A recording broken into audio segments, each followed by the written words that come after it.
Hello. In this video we discuss about chapter cell. In this video we discuss about osmosis, diffusion and some important topics like active transport, passive transport, facilitated transport, hypotonic, isotonic, hypertonic, ये सब जो term बहुत ज्यादा मतलब confusion create करता है कि ये टर्म होता क्या है, इसमें कहाँ से कहाँ जा रहा है, इसमें किधर से किधर जा रहा है, वो सारा कंफ्यूजन आज दूर हो जाएगा. ओके. और प्रीवियस वीडियो में हम लोग डिस्कस किए थे बहुत इंपॉर्टेंट चीज, difference between plant cell and animal cell, cell wall and plasma membrane. Plasma membrane is very very important. अगर आपको उसमें कोई सा भी कंफ्यूजन है, उसमें मैंने फ्लूइड्स मोजाइक मॉडल बताया जो कि बहुत इंपॉर्टेंट है, उसको देख लें अगर प्रॉब्लम है तो. चलिए हम लोग स्टार्ट करते हैं. Let's talk about diffusion. ऐसा हम सुने हैं कि बच्चों को डिफ्यूजन और ऑस्मोसिस में बहुत प्रॉब्लम होता है, तो आज मैं इसे बहुत अच्छे से समझाने की कोशिश करूंगी. ठीक है, तो पहले हम लोग इसको एक डायग्राम से समझते हैं. ठीक है, मान लीजिए एक कंटेनर है. ठीक है, ये ए कंटेनर है, ये बी कंटेनर है. ठीक है, इसमें कुछ मॉलिक्यूल्स है,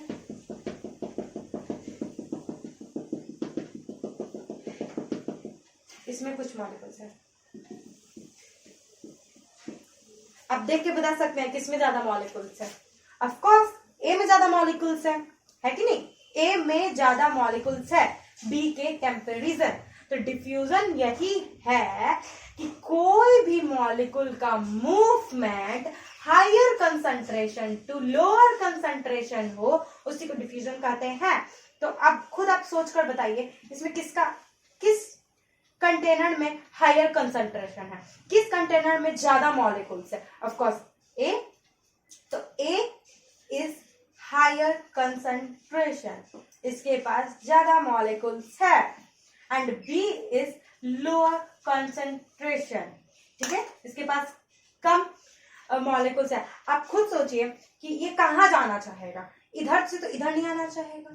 ठीक है, तो देखिए ऐसा होता है ना, जैसे आपको कुछ आता है समझ में, तो आप चाहते हो कि हम किसी को बताएं. जिसको नहीं आता है आप उसको तो नहीं बताइएगा, चलिए हम टीचर को ही बताते हैं. आज हमको डिफ्यूजन समझ में आया, हम टीचर को ही जाके बताएंगे डिफ्यूजन क्या होता है. आप नहीं करोगे. आपको डिफ्यूजन आज समझ में आ गया तो आप जाओगे उसके पास जिसको डिफ्यूजन नहीं समझ में आया है, आप उसको बताओगे. तो जिसके पास कम है आप उसको बताने जाओगे कि देखो हम आज डिफ्यूजन जाने, तुम भी जान लो.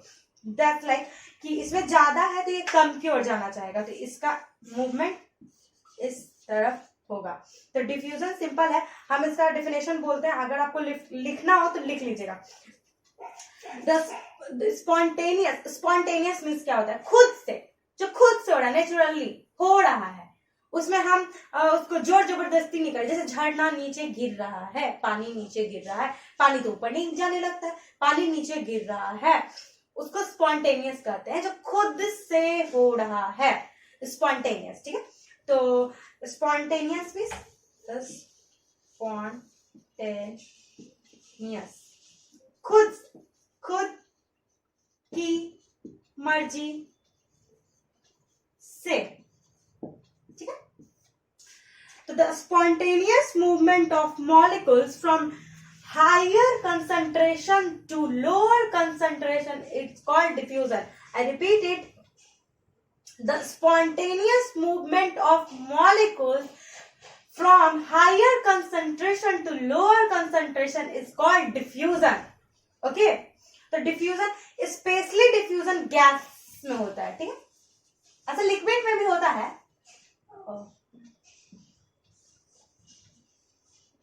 लिक्विड में भी होता है, बट गैसेस के लिए ये वेरी कॉमन है. ठीक है, एक बात आप ध्यान रखोगे कि डिफ्यूजन कहीं पे भी हो सकता है. ठीक है, जैसे higher concentration to lower concentration बस जा रहा है, स्पॉन्टेनियस, खुद से. कोई भी चीज higher concentration to lower concentration जाती है खुद से, तो ये गैसेस में होता है. जैसे गैस है तो यहाँ पे एक कंटेनर है, ये कंटेनर है, हम उसमें गैस को पैक करके रखे हुए, पैक करके ऐसे करके बहुत ज्यादा प्रेशर के साथ पैक करके रखे हुए, और वहां पे गैस को खोल दे तो दूर भागेगा. Higher concentration to lower concentration is called diffusion. अब आते हैं हम लोग इसी में ऑस्मोसिस समझेंगे अच्छे से. Now let's talk about osmosis. Osmosis क्या होता है? देखिए ये स्पेशली के लिए डिफाइन है, ठीक है, लिक्विड मीन्स वाटर, ठीक है।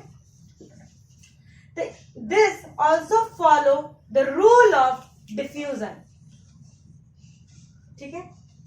इसका मतलब आप समझ रहे होंगे, हायर कंसेंट्रेशन टू डिफ्यूजन क्या था, higher concentration lower concentration, it means osmosis is also higher concentration to lower concentration, okay. आप लोग हमेशा ये समझ जाते हो कि diffusion higher concentration to lower concentration and osmosis lower concentration to higher concentration, ये बिल्कुल गलत है, एकदम गलत है, ठीक है। ऑस्मोसिस आप ऐसा लिख सकते हो, अगर एग्जाम में क्वेश्चन पूछता है व्हाट इज ऑस्मोसिस, तो आप ऐसा लिख सकते हो कि this also follow the rule of diffusion, ठीक है। लेकिन इसमें एक इंपॉर्टेंट होता है, ये लिक्विड के लिए होता है, वाटर के लिए, लेकिन डिफ्यूजन किसके लिए स्पेशली था, गैसेस के लिए, ठीक है। इसमें क्या होता है, देखिए, ऑस्मोसिस के लिए सबसे इंपॉर्टेंट चीज है selective permeable membrane, selective permeable membrane, इसके लिए बहुत इंपॉर्टेंट है, ठीक है। आप इसका पहले डिफिनेशन लिखोगे, हम बोलते हैं the spontaneous movement of water molecule, the spontaneous, it mean spontaneous, खुद से हो रहा है, the spontaneous movement of water molecules through selectively permeable membrane, okay, from higher concentration to lower concentration, okay, समझ में आया, ठीक है। जैसे ऑस्मोसिस हम लिख सकते हैं, ऑस्मोसिस इज मतलब osmosis is the spontaneous process of water molecule through selective permeable membrane from higher concentration to lower concentration, ठीक है। ये ऐसी डिब्बा रहेगा, लेकिन इसके बीच में ये सेलेक्टिव परमिएबल मेम्ब्रेन रहेगा, ठीक है।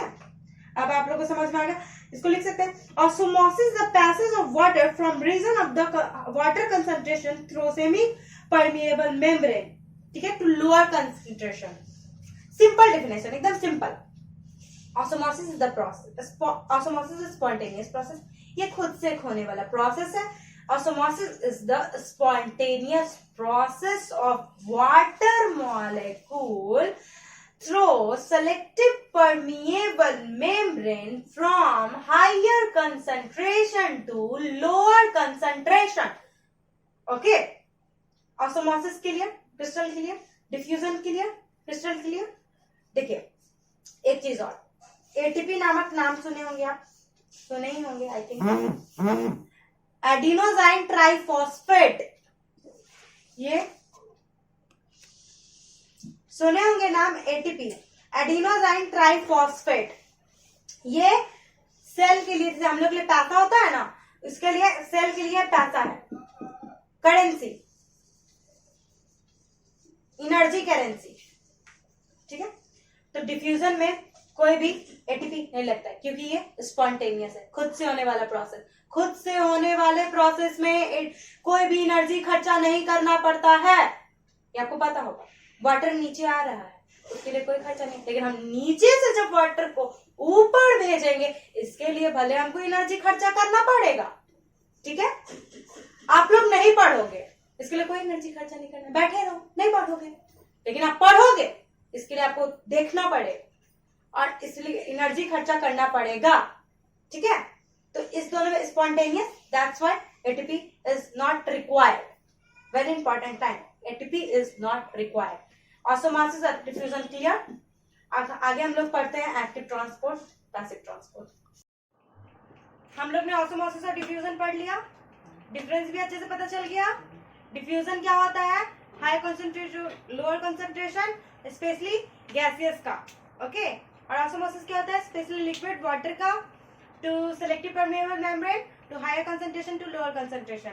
सो water is also follow the law of diffusion, okay। Now we discuss about the passive transport, facilitated transport and active transport, ठीक है। passive transport क्या होते हैं, सिंपल, मतलब simply it's like diffusion type process, okay। now first of all ये वाला higher concentration to lower concentration,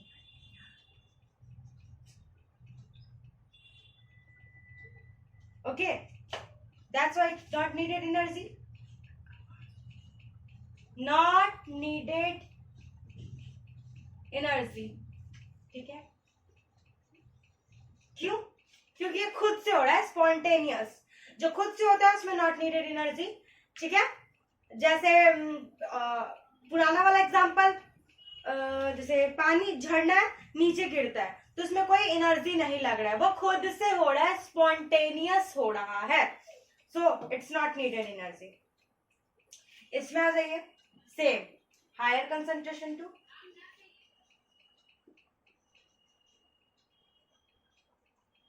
lower concentration. तो इसमें डिफरेंस क्या है ये दोनों में? ठीक है, तो इसको higher concentration to lower concentration जाने के लिए कैरियर प्रोटीन चाहिए. बाय द हेल्प ऑफ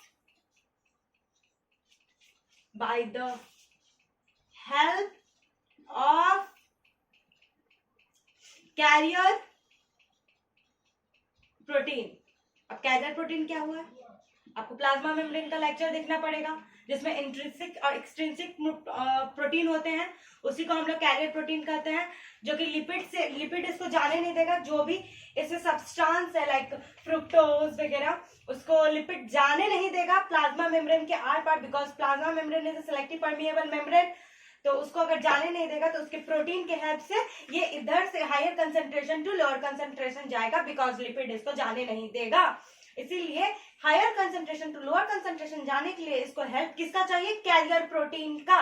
लेकिन इसमें कोई हेल्प नहीं चाहिए, सिंपली आएगा जाएगा. Higher concentration to lower concentration आएगा जाएगा. इस दोनों में सिंपली यही डिफरेंस है वनली, कि इसको सिंपली खुद से ही हो रहा है, high concentration to lower concentration हो रहा है, ये भी खुद से हो रहा है, बट इसमें हेल्प चाहिए कैरियर प्रोटीन की. अगर कैरियर प्रोटीन नहीं रहेगा तो ये प्रोसेस, ये ट्रांसपोर्ट नहीं होगा, क्योंकि इसको लिपिड जाने ही नहीं देगा, because lipid semi plasma membrane is semi selective permeable membrane होता है. दैट्स वाई इसको आने जाने नहीं देगा, इसलिए इसको हेल्प चाहिए कैरियर प्रोटीन की.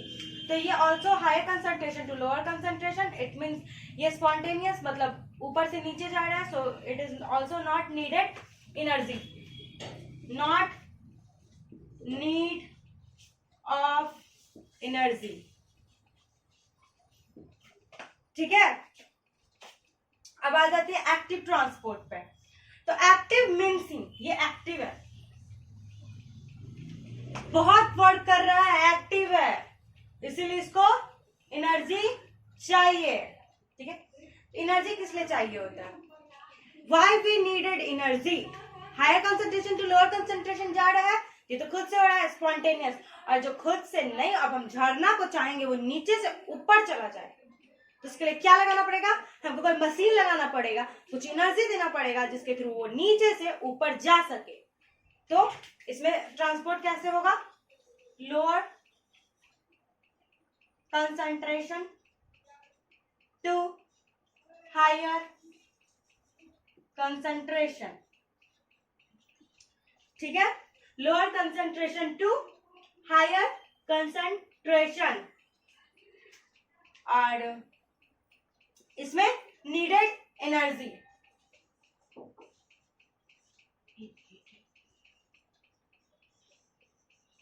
Needed energy. और आप लोग जानते हैं सेल में एनर्जी किस रूप में होता है? तो सेल में किस मतलब किस तरह का एनर्जी होता है? वो एनर्जी किस फॉर्म में होता है? वो एनर्जी एटीपी के फॉर्म में होता है. एटीपी, एडिनोसाइन ट्राइफॉस्फेट, जिसको हम पिछले क्लास में बताए थे. It is a currency of energy, currency of cell. तो एनर्जी इसको किस रूप में चाहिए? एटीपी के रूप में. ठीक है, तो इसमें एनर्जी नीडेड है, तो इसको एटीपी खर्चा करना पड़ेगा. Lower concentration to higher concentration जाने के लिए इसको एनर्जी खर्चा करना पड़ेगा. अब आ जाइए इसमें डिफरेंस जान लेते हैं कि इसका डिफरेंस क्या होता है. और अच्छे से इतना ही आपके सिलेबस में पढ़ना है बस. Passive, not needed energy. Facilitated, not needed energy. Active, needed energy. Passive, higher concentration to lower concentration without any help of carrier protein. Higher concentration to lower concentration with help of carrier protein. ये lower concentration to higher concentration, needed energy. चलिए अब ये कुछ term जान लेते हैं जो कि आपके सिलेबस के लिए फिर से बहुत इंपॉर्टेंट, हाइपोटोनिक, आइसोटोनिक और हाइपरटोनिक। तो हम इसको कोई डायग्राम के हेल्प से, एक डायग्राम के हेल्प से समझते हैं, ठीक है। तो हम लोग अपना डायग्राम बनाते हैं, ठीक है। चलिए दो डायग्राम बनाएंगे, 1 2 1 2 1 2, ठीक है। पहला डायग्राम नॉर्मल सेल है, सेल को मानते हैं ऐसे बनाते हैं, ठीक है। सेल है, ठीक है, सेल है, सेल है, ठीक है। अब आ जाइए कंसंट्रेशन की बात करते हैं। इसका बाहरी कंसंट्रेशन,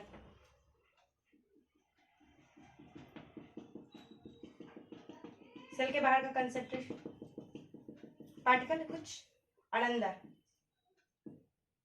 बस। तो कंसंट्रेशन किधर ज्यादा है? ऑफ कोर्स इधर ज्यादा है, हाई हाई लो लो।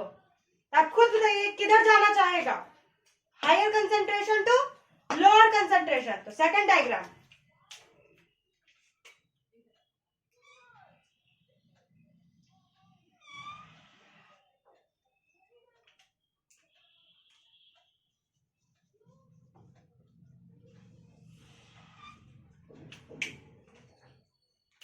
ये अंदर गया, अंदर गया, higher concentration to lower concentration, अंदर गया।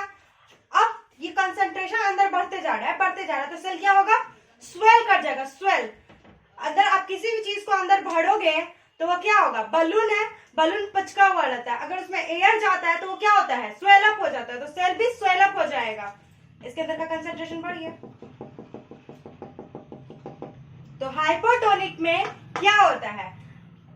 बाहर का कंसंट्रेशन ज्यादा है, अंदर का कंसंट्रेशन कम है। तो बाहर से अंदर की ओर पार्टिकल या मॉलिक्यूल्स मूव करना स्टार्ट कर देगा, इसी कारण सेल फूल जाएगा, सेल स्वेल अप हो जाएगा, ठीक है। आइसोटोनिक में आइए,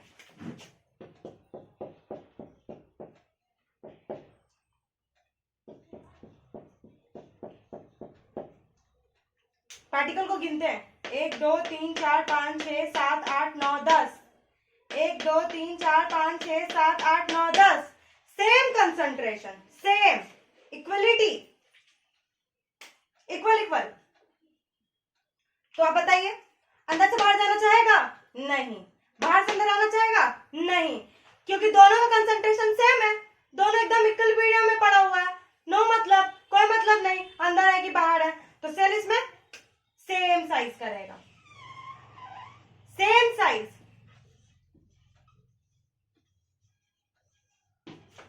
अब आते हैं हाइपरटोनिक में।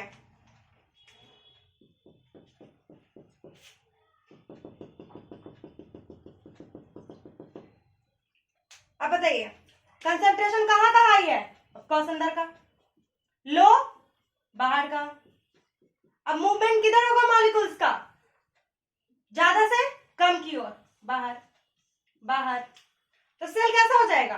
पिचअप जाएगा, श्रिंक हो जाएगा, छोटे सा, ठीक है, क्योंकि ये मॉलिक्यूल बाहर से अंदर से बाहर आ रहा है, क्योंकि बाहर का कंसंट्रेशन लो है, अंदर का कंसंट्रेशन हाई है।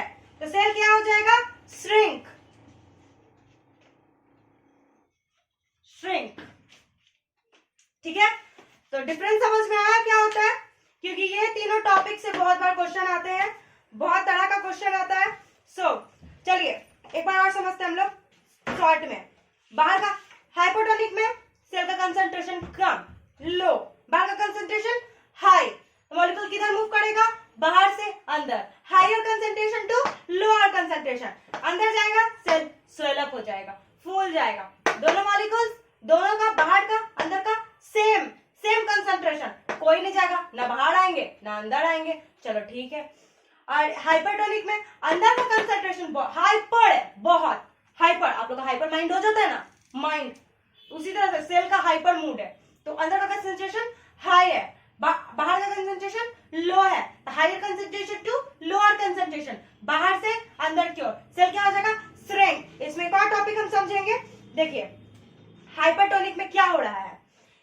तरह का ऑसमोसिस है, मानते हैं वाटर मॉलिक्यूल्स है।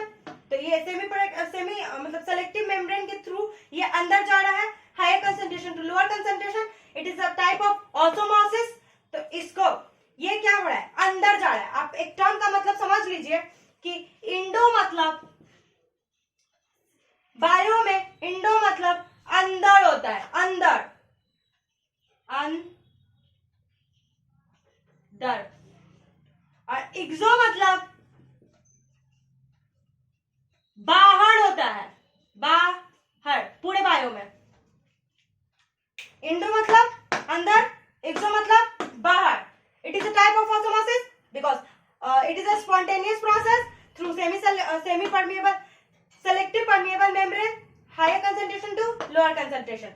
ये क्या हो रहा है, अंदर जा रहा है, सेल के अंदर। Which type of osmosis, Indo osmosis.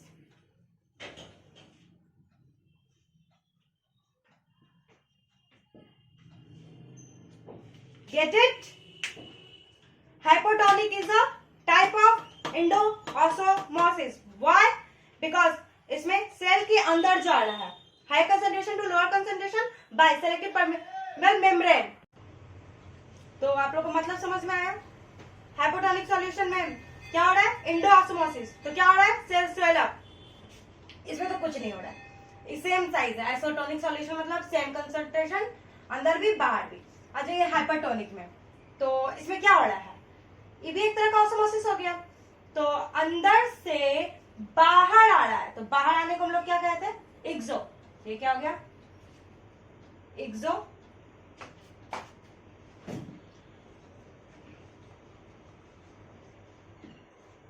ठीक है, एक्सोसिस में क्या हो रहा है, सेल श्रिंक कर रहा है। तो सारा टर्मिनोलॉजी आज समझ में आया।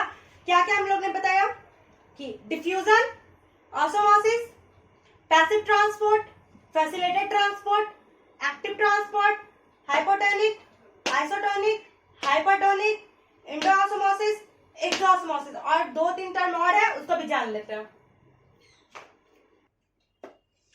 आइए 2 न्यू टॉपिक फिर से। टर्म, बायोलॉजी में आपको टर्म बहुत मिलेगा, और जो टर्म को समझ गया समझिए उसका बायो स्ट्रॉन्ग है। ठीक है, तो हम लोग को बताए थे इंडो मतलब पिछले स्लाइड में क्या, इसको आप अगर बायो पढ़ रहे हैं जब तक आप इसको अच्छे से जान लीजिए। इंडो मतलब अंदर और एक्सो मतलब बाहर, बायो क्या सब जगह।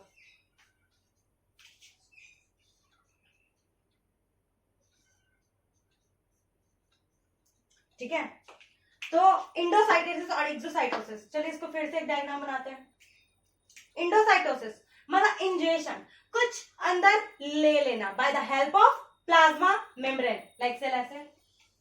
ठीक है, इसको कोई सब्सटेंस दिखा खाने के लिए। ठीक है,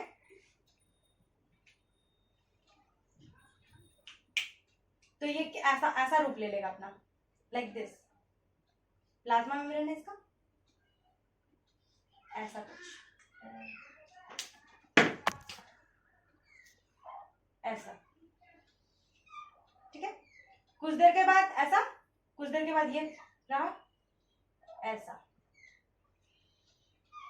ठीक है, कुछ देर के बाद इसको हटा देगा, इंगल्फ कर लेगा, और इसको इंगल्फ कर लेगा। ये क्या हुआ, इंडोसाइटोसिस। कोई भी चीज को अंदर ले लेना by the help of plasma membrane, और इसको सेल वोमिटिंग भी कहते हैं। याद रखिएगा आप लोग, इसको सेल वोमिटिंग भी कहते हैं। मतलब सेल से बाहर कुछ निकल जाना। वोमिटिंग मतलब क्या होता है, कुछ हम लोग खाया पिया सब निकाल देते हैं, उस तरह से सेल कुछ बाहर निकाल देना, लाइक दिस। अंदर से कुछ सब्सटेंस यहाँ आया, भाई उनको बाहर निकालो, उनको बाहर जाना है। ये बोला ठीक है, निकालते हैं। ये अपना मेम्ब्रेन को पीछे किया, इस तरह से, इस तरह से यहाँ है, इसको बाहर आउट किया, जैसे मेम्ब्रेन में आ गया। ये क्या हो गया, एक्सोसाइटोसिस। इंडोसाइटोसिस अंदर लेना, एक्सोसाइटोसिस बाहर निकाल देना। इंडोसाइटोसिस में 2 टर्म आता है, फैगोसाइटोसिस और फोटोसाइटोसिस। तो आइए जानते हैं। Phagocytosis it means cell eating. What, cell खाना खा रहा है, जैसे आप लोग खाना खाते हो ना, उस तरह से सेल खाना खा रहा है। और फोटोसाइटोसिस इट मींस सेल ड्रिंकिंग। क्या, सेल पी रहा है, पानी पी रहा है, कुछ और नहीं पी रहा। चलिए, फैगोसाइटोसिस मतलब इंडो मतलब तो अंदर आना, अंदर आ रहा है, ठीक है। एक्सो मतलब बाहर जा रहा है। तो इंडो में दो टर्म है, फैगोसाइटोसिस।